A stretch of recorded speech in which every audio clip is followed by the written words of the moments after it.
සුබ දවසක් වේවා කියලා පිළිගන්නවා මගේ යාළුවෝ හැමෝම. අද අපි බලන්න හදන්නේ ඩෙනිස් විල්නූ මහතා විසින් අධ්‍යක්ෂණය කරපු ලෝකයේ හොඳම විද්‍යා ප්‍රබන්ධ චිත්‍රපටය අතර ඉහළ තැනක් ගන්න බ්ලේඩ් රනර් 2049 කියන චිත්‍රපටයයි.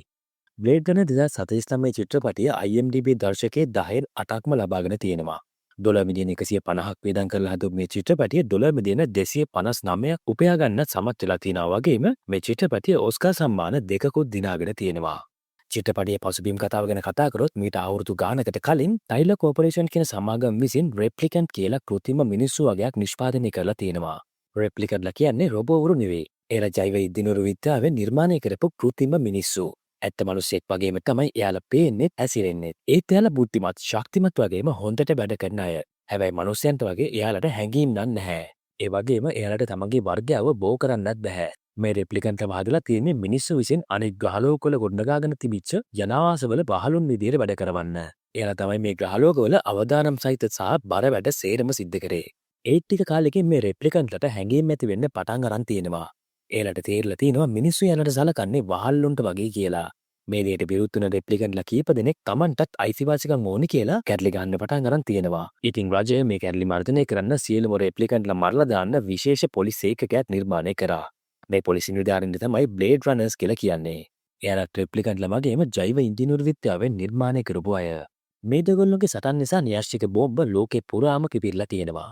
බෝම්බ වල බලපෑම නිසා ලොකු දූවිලි වලාවකින් අහස සම්පූර්ණයෙන්ම වැහිලා ගිහිල්ලායි තියෙන්නේ. ඒ නිසා ලෝකේ සියලුම ශාක වර්ග සහ සත්ව වර්ග විනාශ වෙලා ආහාර හැඟයක් ඇති වෙලා මනුෂ්‍යයන් ගොඩක් අමාරුවෙන් තමයි ජීවත් වෙලා තියෙන්නේ. 2019 වර්ෂයේ වෙනකොට රෙප්ලිකන්ට්ලා විද්‍යුත් චුම්බක ප්‍රහාරයක් ටයිලර් කෝපරේෂන් එකට එල්ල කරලා තියෙනවා. මේ විද්‍යුත් චුම්බක ප්‍රහාරය නිසා ටයිලර් කෝපරේෂන් එකේ තිබුණ සියලුම ඩිජිටල් වාර්තා විනාශ වෙලා තියෙනවා. මේ නිසා රෙප්ලිකන්ට්ලගේ තොරතුරු හොයාගන්න බැරුව රජය ගොඩක් අසරණ වෙනවා. ඒ හින්දා රජය රෙප්ලිකන්ට් නිෂ්පාදනය කරන එක තහනම් කරලා දාන්න කටයුතු කරනවා. මේ තීරණයත් එක්කම ටයිලර් කෝපරේෂන් එකත් වහලා දානවා. මිනිස්සු ආහාර හිඟෙන් පීඩා විඳිනකොට තමයි නියන්ඩ වොලස් කියන ව්‍යාපාරිකයා වොලස් කෝපරේෂන් කියන සමාගම පටන් ගත්තේ. නියන්ඩ වොලස් මේ ආහාර හිඟයට පිරීමක් විදිහට කෘත්‍රිම ප්‍රෝටීන් ෆාම් තාක්ෂණයක් හඳුන්වලා දුන්නට පස්සේ එයා ලෝකේ ලොකුම සන්ධිකාරයා බවට පත් වුණා.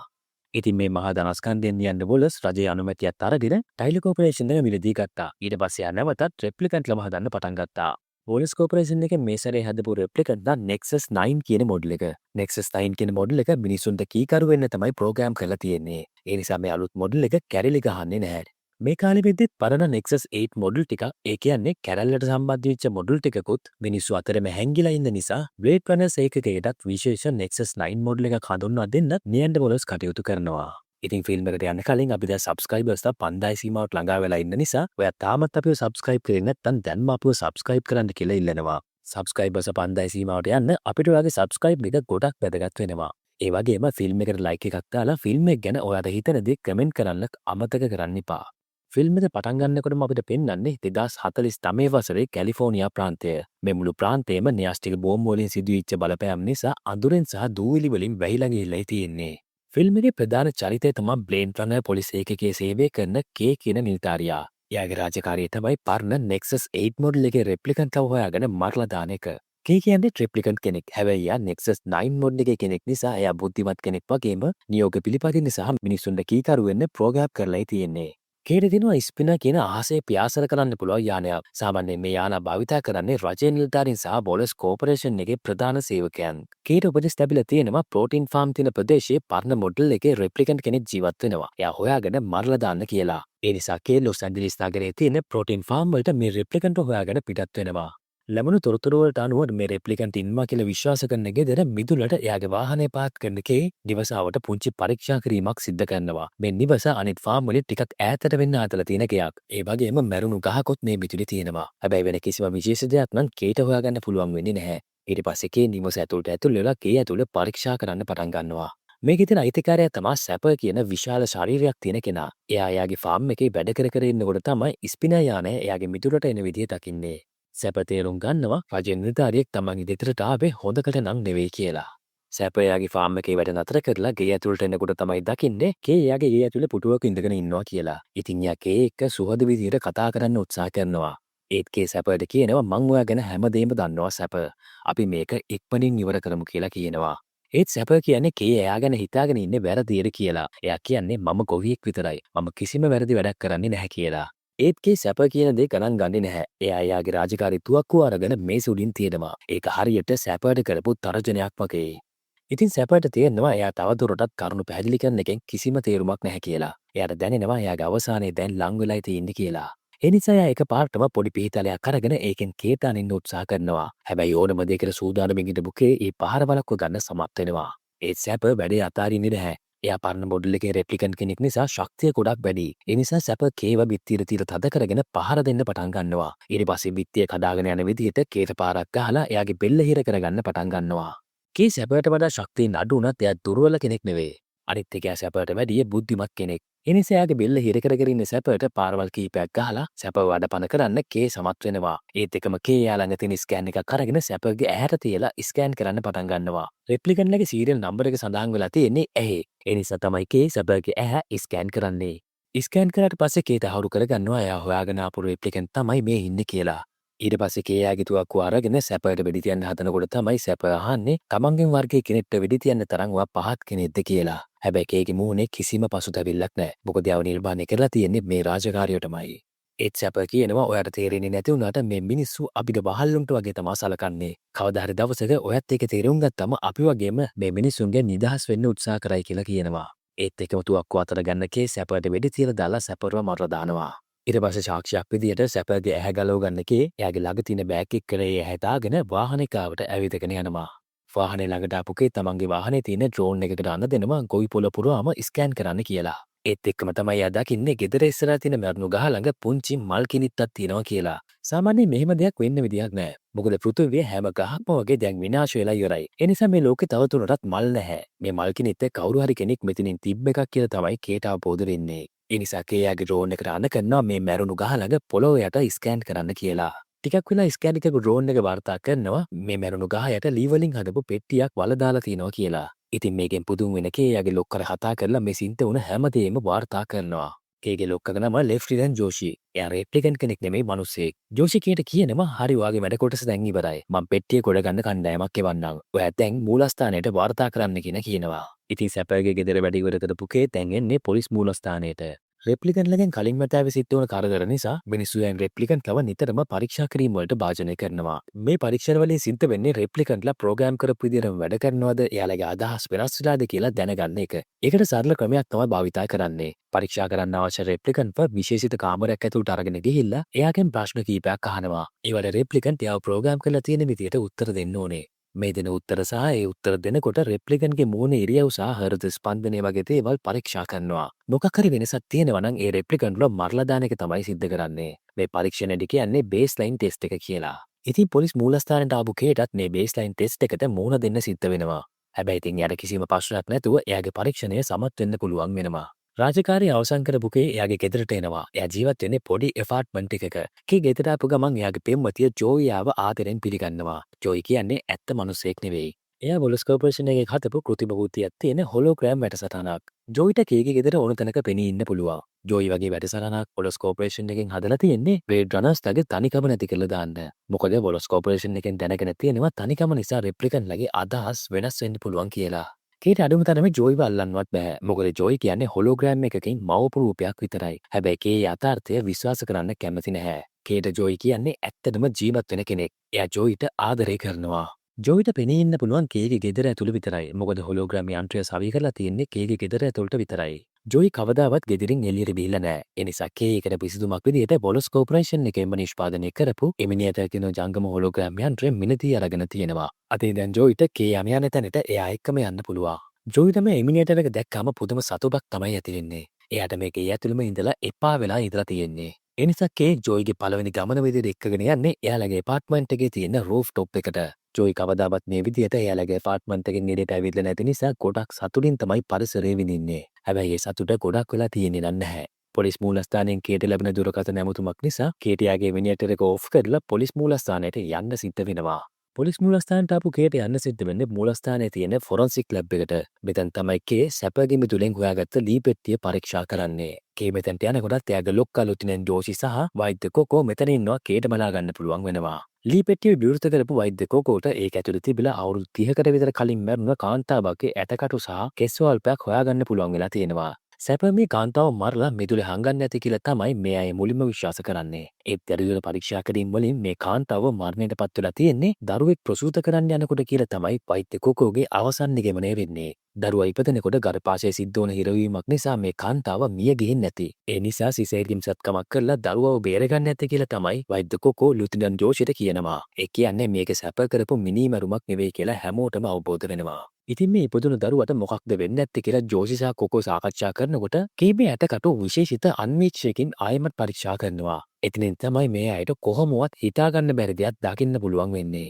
මෙතන තියෙන එක ඇටකටුවක සීරියල් නම්බර් එකක් සඳහන් වෙලා තියෙනවා. ඒක බොහොම පොඩි සීරියල් නම්බර් එකක්. සාමාන්‍ය රෙප්ලිකන්ට් කෙනෙක් හදනකොට එයාගේ ඇස්වල වගේම ඇටකටුවකත් සීරියල් නම්බර් එකක් සටහන් කරනවා. ඒ කියන්නේ මේක රෙප්ලිකන්ට් කෙනෙක්ට අයිති ඇටකටු ටිකක්. ඊටත් වැඩිය පුදුමේ තමයි රෙප්ලිකන්ට්ලට දරුවන් බිහි කරන්න බෑ. මොකද ඒ වගේ තාක්ෂණයක් ලෝකෙ කොතනකවත් හොයාගෙන නැහැ. මේ දේ දැක්ක ජෝෂි හොඳටම කලබල වෙලා කේව එයාගේ ඔෆිස් කාමරයට එක්කගෙන යනවා. ඊට පස්සේ ජෝෂි කියනවා කේ මේක සිද්ධ වෙන්න විදිහක් නැහැ. රෙප්ලිකන්ට් ලව ප්‍රජනන හැකියාවක් තියෙන විදිහට නිර්මාණය කරලා නැහැ. ඒත් මේ සිද්ධ වෙලා තියෙන දේ ඇත්ත නම් ලොකු විනාශයක් සිද්ධ වෙන්න පුළුවන්. මේ රහස එළියට ආවොත් අපේ මුළු ලෝකෙම උඩු යටිකුරු වෙනවා. දරුවා ඉපදුණු කාලයත් එක්ක සලකලා බලපුවම එයාට දැන් අවුරුදු 30ක්වත් වෙන්න ඕනේ. ඒ නිසා ඔයා මේ ළමයාව හොයාගෙන යව මාරලා දාන්න. ඒත් එක්ක මේ ළමයා ගැන තියෙන සාක්ෂි ඔක්කොම විනාශ කළා දාන්නත් කියලා කියනවා. හැබැයි කේගේ ජීවිතේ පළවෙනි වතාවට එයා මේ කරන්න හදන්නේ වැරදි වැඩක් කියලා දැනෙනවා. සාමාන්‍යයෙන් රෙප්ලිකන්ට්ලට හැංගීම් නැහැ. ඒත් මේ දරුවා තමන්ගේ ජීවිතයට සමීපයි කියලා කේට දැනෙන්න පටන් ගන්නවා. කේගේ වෙනස් තේරෙන ජෝෂි අහනවා ඇයි මං කියපු දේ කරන්න බැරිද? මොකක්ද ප්‍රශ්නේ කියලා අහනවා. කේ කියනවා මම මීට කලින් කවදාවත් සාමාන්‍ය විදිහට ඉපදුන කෙනෙක්ව මරලා නැහැ කියලා. හැබැයි මේකට නම් ජෝෂිට හොඳටම තරහ යනවා. එයා අහනවා ඔයා මගේ අණ පිළිපදින්න බැහැ කියලාද කියන්නේ කියලා. එතකොට කේ කියන්නේ මම එහෙම ඉපදුන කෙනෙක්ව මරන්න පුළුවන් කියලා දැනගෙන හිටියේ නැහැ මැඩම්. ඔයා අණ කරනවා නම් මං ඒක කරන්නම් කියලා ළමයා හොයාගෙන මරණ වැඩේ බාර ගන්නවා.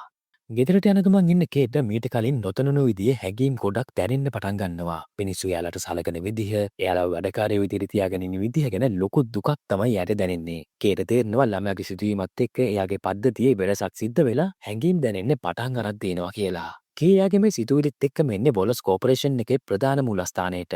ළමයා හොයාගන්න නම් මුලින්ම ළමයාගේ අම්මා කවුද කියලා හොයාගන්න වෙනවා. මිනි පෙට්ටියේ තිබුණ කෙස් ගස් වලින් DNA ටෙස්ට් එකක් කරලා මේ ඇටකටු වල අයිතිකාරයා කවුද කියලා හොයාගන්න තමයි කේ බොලස් කෝපරේෂන් එකට ඇවිල්ලා තියෙන්නේ. කේ අරගෙන ආපු කෙස් ටික බොලස් කෝපරේෂන් එකේ නිලධාරියට දුන්නම ඒ නිලධාරියා මේ කෙස් ටික විශේෂිත ස්කෑන් යන්ත්‍රයකට ඇතුළත් කරනවා. මේ යන්ත්‍රයෙන් මේ කෙස් වල DNA පරීක්ෂා කරපු නිලධාරියා කියනවා මේක ටිකක් කාලයකට කලින් තිබුණ මොඩල් එකක සාම්පල් එකක්.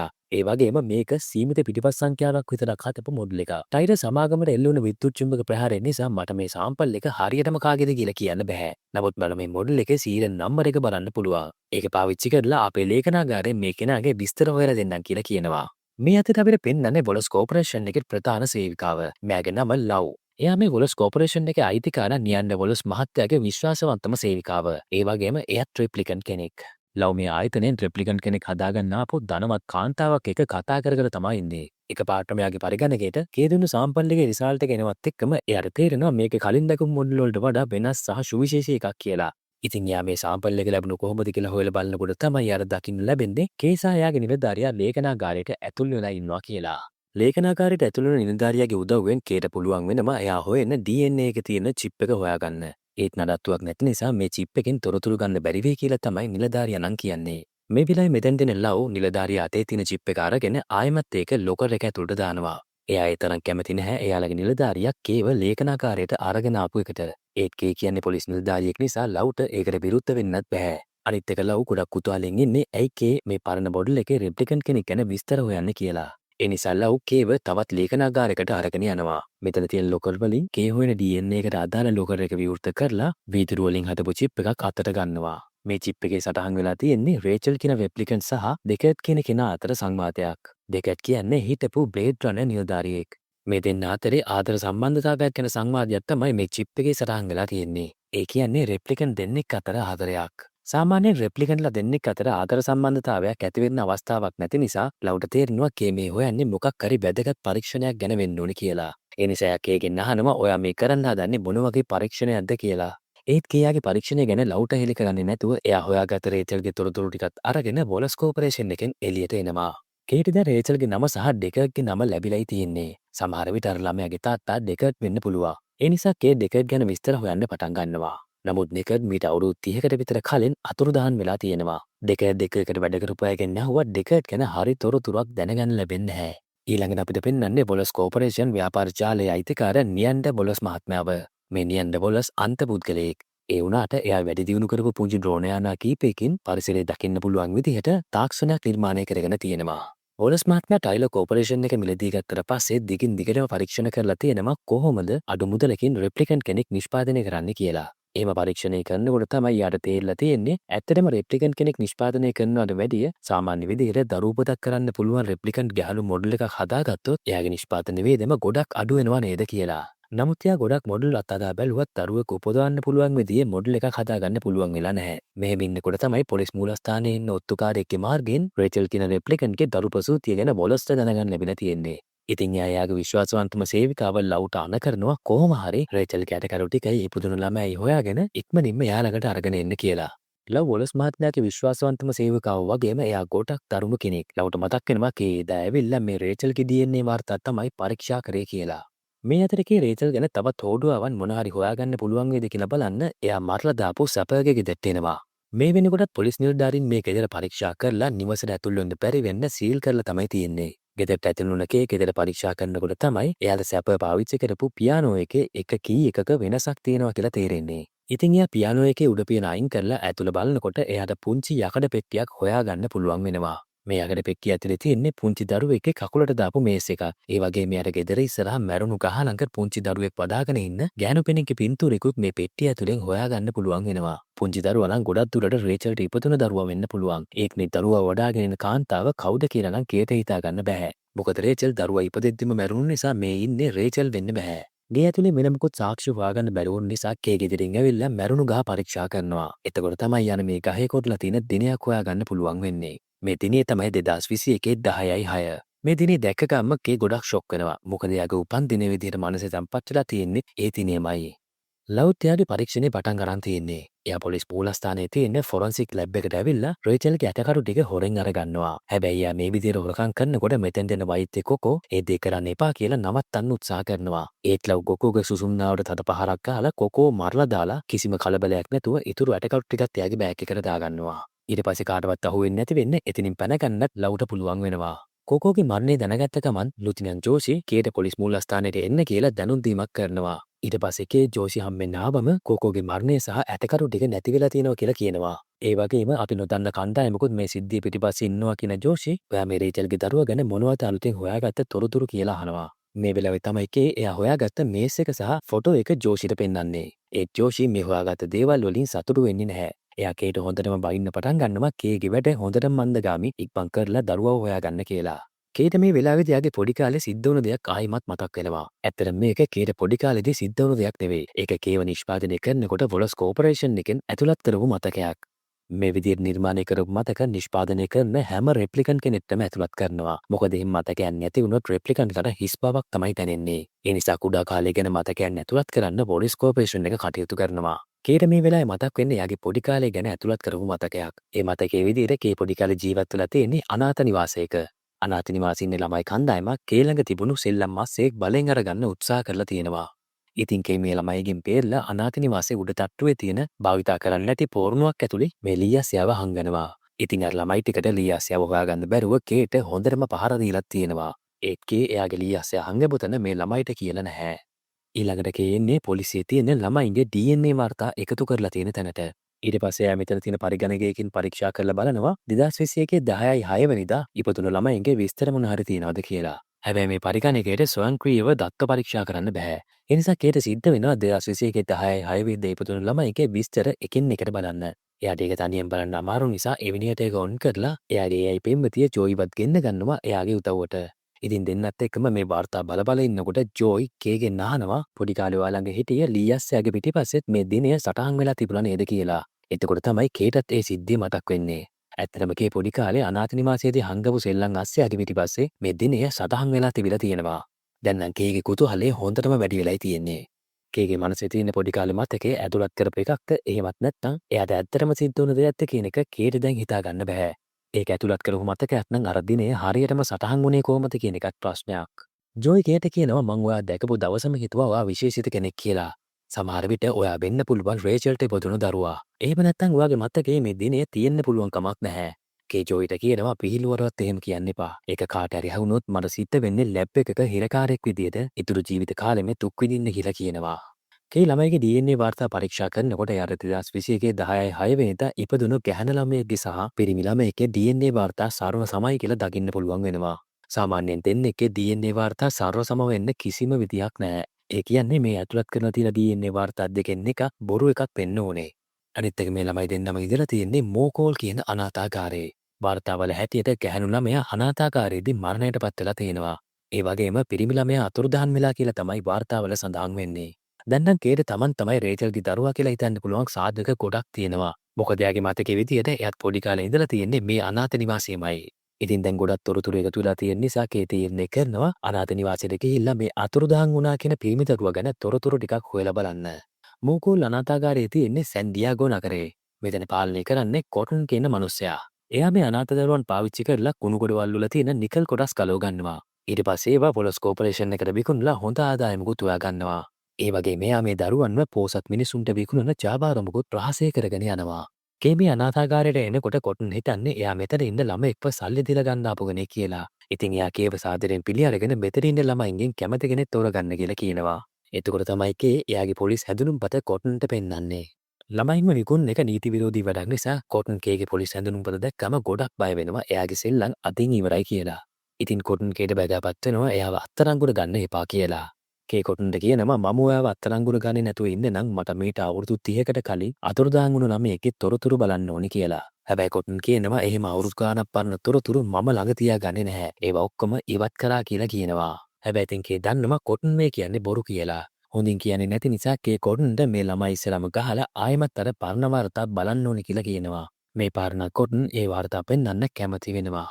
කොටන් ඊට පස්සේ කේවයාගේ ඔෆිසේට අරගෙන ගිහිල්ලා 2021 අවුරුද්දට අදාළ සටහන් පොතක් අරගන්නවා. හැබැයි අවාසනාවකට කවුරු හරි කෙනෙක් 2021 අවුරුද්දට අදාළ පිටු ඔක්කොම ඉරලා අරගෙන ගිහින් තියෙනවා. කොටන් කියන්නේ මේ පිටු ඉරුවේ කවුද කියලා එයා දන්නේ නැහැ කියලා. මේ පාරණ කොටන් කියන්නේ ඇත්ත කියලා තේරෙන කේ බලාපොරොත්තු කඩවුන මනසකින් කොටන්ගේ ඔෆිස් එකෙන් එළියට එනවා. මේන අතරේ තමයි යා පොඩි කාලේදී ළමයින්ගෙන් බේරගත්ත ලී අශ්වව හංගපු පෝර්ණුව දකින්න ලැබෙන්නේ. කේ ඉක්මනින් පෝර්ණුව ළඟට ගිහිල්ලා ඒක ඇතුළට අත දාලා බලද්දි තමයි එයාවත් පුදුම කරගෙන ලී අශ්වය එක්ක පෝර්ණුවෙන් එළියට ගන්න පුළුවන් වෙන්නේ. ඉතින් එයාට තේරුම් යනවා එයාගේ මනසේ තියෙන මතකයන් ඇතුළත් කරපු මතකයන් නෙවෙයි ඒවා ඇත්තම මතකයන් කියලා. ඊළඟට අපිට පෙන්නන්නේ කේයාගේ ගෙදර ජෝයි එක්ක කතා කර කර ඉන්න විදිහ. කේ හොඳටම ෂොක් වෙලා ඉන්නේ එයාට මේ සිද්ධ වුණ දේවල් වලට. එයාට හිතා ගන්න බැහැ තමන් දරුවෙක් විදිහට ඉපදුන කෙනෙක්ද නැත්නම් බොලස් කෝපරේෂන් එකෙන් නිර්මාණය කරපු රෙප්ලිකන්ට් කෙනෙක්ද කියලා. හැබැයි ජෝයි නම් කියන්නේ කේ අනිවාර්යෙන්ම රේචල්ගේ දරුවා වෙන්න ඕනේ කියලා. කේට දැන් මේ ප්‍රශ්නය විසඳ ගන්න ඕනේ. ඒ නිසා තීරණය කරනවා වොලස් ආයතනය වෙනුවෙන් මතකයන් නිර්මාණය කරන ඩොක්ටර් ඇනා ස්ටෙලින් කියන තරුණියව හම්බ වෙන්න යන්න. හැබැයි රෙප්ලිකන්ට්ලට ඇනා ඉන්න තැනට යන එක තහනම් කරලායි තියෙන්නේ. මේ ඇනා තමයි වොලස් ආයතනය නිෂ්පාදනය කරන සියලුම රෙප්ලිකන්ට්ලට අවශ්‍ය වෙන මතකයන් නිර්මාණය කරන්නේ. ඇනා අවුරුදු 8 ඉඳලා තමයි මේ මතකයන් නිර්මාණය කරන වැඩේ කරන්නේ.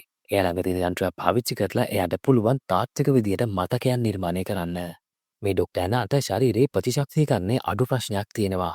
එයාට සාමාන්‍ය පරිසරයේ ජීවත් වෙන්න බෑ. මොකද එයාව පුංචි ලෙඩකින් නුනත් මරණයටපත් වෙන්න පුළුවන්. ඒ නිසා එයා වීදුරු වලින් හදපු කුටීරයක් ඇතුළේ තමයි ජීවත් වෙන්නේ.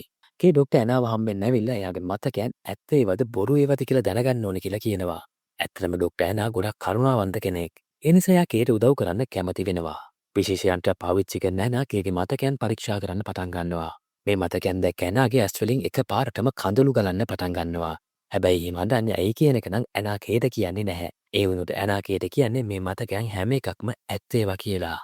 මේ කතාව ඇහුණු කේ පුදුමයෙන් සහ දුකින් වෙවුලන්න පටන් ගන්නවා. මෙච්චර දවසක් මිනිස්සුන්ගෙන් අපහාස විඳගෙන මොනතරම් දුකක් තියෙන ජීවිතයක් ගෙවුවද කියලා මතක් වෙනකොට එයාට යාගේ කඳුළු නතර කරගන්න බැරි වෙනවා. කේයාගේ ආවේගය පාලනය කරගන්න බැරුව ඉඳගෙන හිටපු පුටුවට තයින් ගහලා මෙතනින් එළියට එනවා. හැබැයි කේ එළියට එනකොටම මෙතෙන්ට ආපු පොලිස් යානයක් එයාව අත්අඩංගුවට අරගන්නවා. මොකද ඇනාව හම්බ වෙන එක රෙප්ලිකන්ට්ලට තහනම් දෙයක්.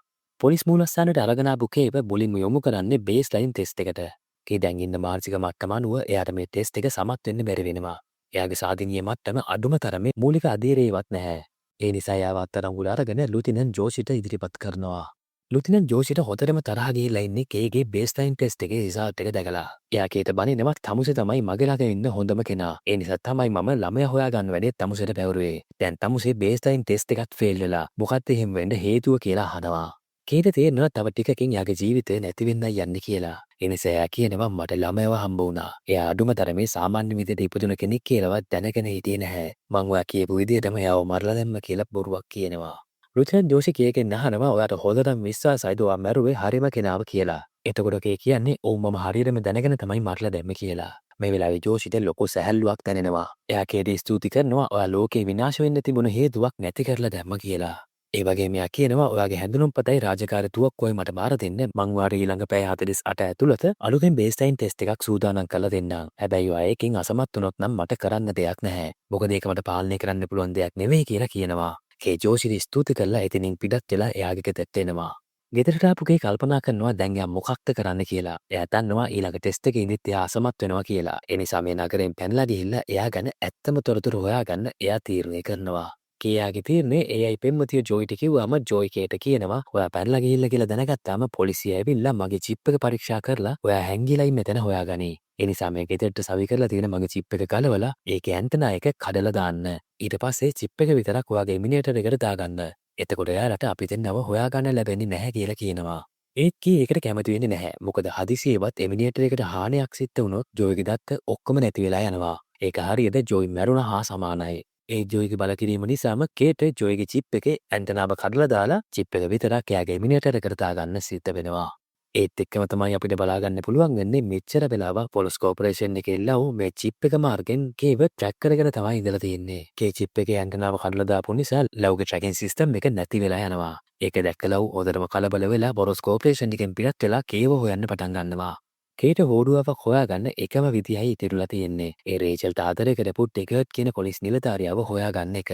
ඩෙකර්ට් කියන්නේ එයාගේ තාත්තා වෙන්න ලොකු සම්භාවිතාවයක් තියෙනවා. ඒ නිසා එයා අනාථ නිවාසේ පෝර්ණුවෙන් හොයාගත්ත ලීයාසියාවත් අරගෙන නගරේ ඉන්න හොරබඩු ජාවාරම්කාරයෙක් ළඟට යනවා. ඒකෙන්වත් මොනවා හරි දෙයක් හොයාගන්න පුළුවන් වේද කියලා බලන්න.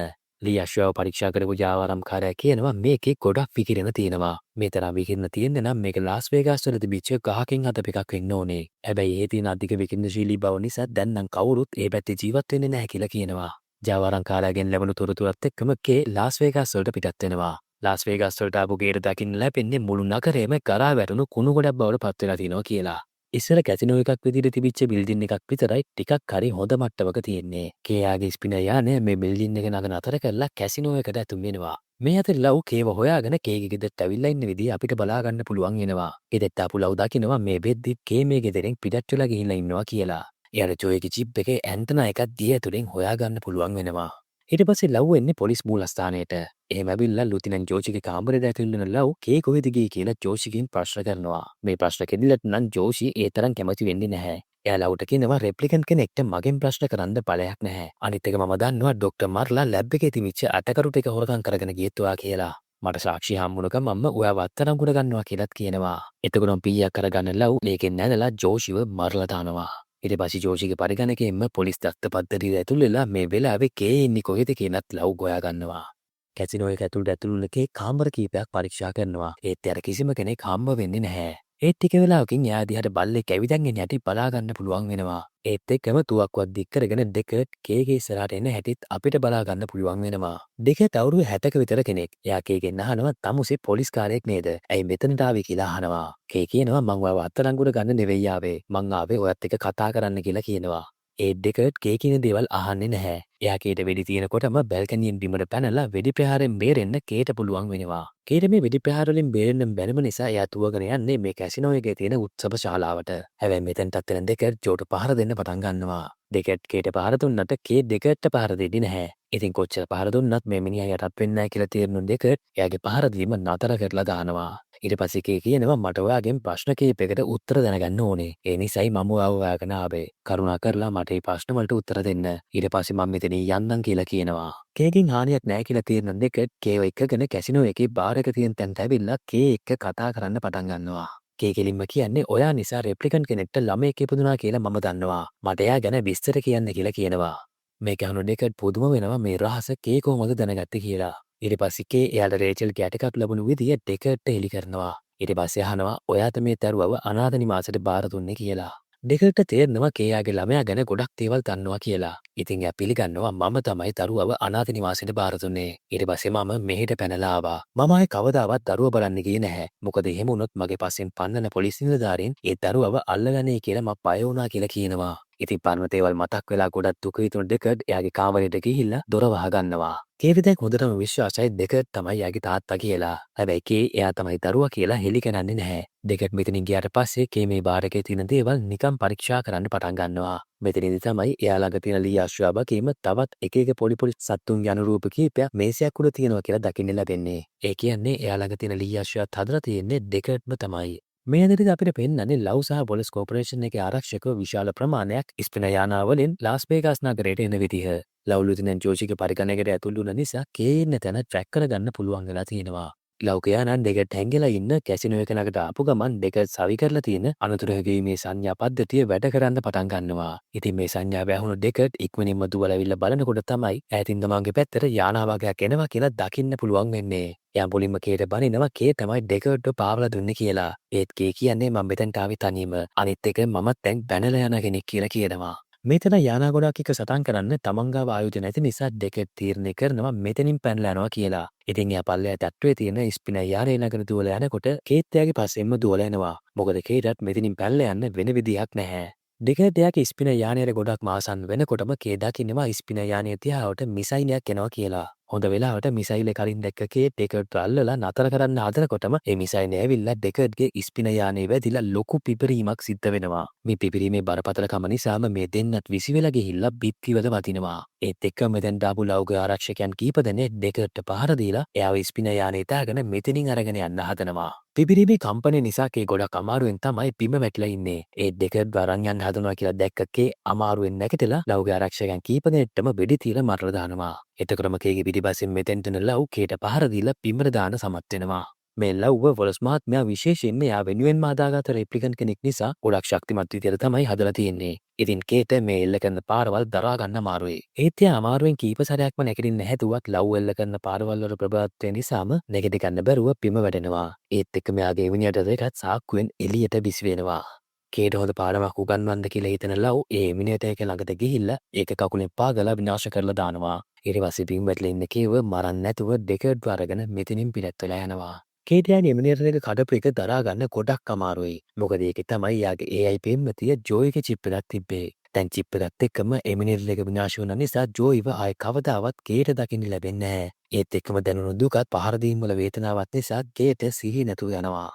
ඊළඟට අපිට පෙන්වන්නේ ඊටම රෑ කේ සිහි නැතුව වැටලා ඉන්න තැනට එන මිනිස්සු කණ්ඩායමක්. එයාලා කේව එයාලගේ රහස් බංකරයකට අරගෙන යනවා. කේ පහවදා උදේ නැගිටලා බලනකොට ෆ්‍රේසා කියන රෙප්ලිකන්ට් කාන්තාව එයා දිහා බලාගෙන ඉන්නවා කියලා දකින්න ලැබෙනවා. ෆ්‍රේසා තමයි රෙප්ලිකන්ට්ට නිදහස ලබා ගන්න සටන් කරන විමුක්ති කණ්ඩායමේ නායකාව. එයාට පුළුවන් වෙලා තියෙනවා හැංගිලා හිටපු රෙප්ලිකන්ට්ලා එකතු කරගෙන පොඩි හමුදාවක් හදාගන්න.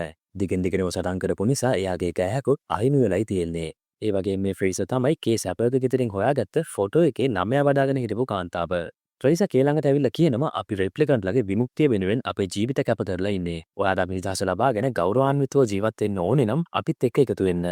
මොකද මහා විප්ලවය ළඟ ළඟම එනවා. අපි දැන් ඒකට සූදානම් වෙන ගමන් ඉන්නේ කියලා කියනවා. ෆ්‍රේසාගේ මේ යෝජනාව ගැන කේ කල්පනා කරන්න පටන් ගන්නවා. කේටත් ඕනේ ගෞරවාන්විතව ජීවත් වෙන්න. මොකද එයා තමයි රේචල්ට ඉපදුන දරුවා. ඒ කියන්නේ රෙප්ලිකන්ට් කෙනෙක්ට ඉපදුන පළවෙනි දරුවා. මේ දරුවා නිසා තමයි විප්ලවයත් ආරම්භ වුණේ. ඒ නිසා කේ ෆ්‍රේසාගේ යෝජනාවට කැමති වෙලා විප්ලවයට එකතු වෙන්න තීරණය කරනවා. කේ තමුණුත් මේ විප්ලවයට එකතු වෙන්න කැමති කිව්වම ෆ්‍රේසා කියනවා ඔයා නිසා තමයි ඩෙකාඩ් බොලස්ගේ ආරක්ෂකයන්ට අහු වුනේ. ඒ නිසා ඔයාටම තමයි මේ ප්‍රශ්නේ විසඳන්න සිද්ධ වෙන්නේ. ඔයා මේ තුවක්කුව අරගෙන ගිහිල්ලා ඩෙකාඩ්ව මරලා දාන්න.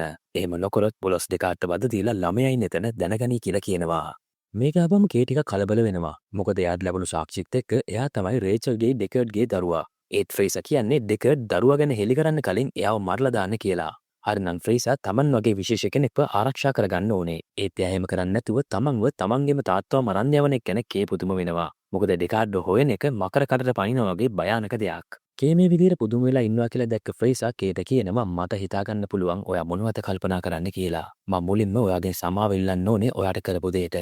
මන් දන්නවා ඔයා හිතාගෙන ඉන්නවා ඔයා තමයි රේචල්ගේ දරුවා කියලා. ඒත් ඇත්තටම ඔයා නෙවෙයි රේචල්ගේ දරුවා. රේචල්ට ඉපදුනේ ගැහැණු දරුවෙක්. මම තමයි ඒ දරුවා ඉපදෙන වෙලාවේ රේචල් ළඟ හිටියේ. ඒ දරුවා අපේ අනාගතය නිසා එයාව ආරක්ෂා කරගන්න අපිට ගොඩක් දේවල් කරන්න සිද්ධ වුණා. එහෙම කරපු එක දෙයක් තමයි ඔයාගේ මනසට නිර්මාණය කරපු මතකයන් ඇතුළත් කරන එක.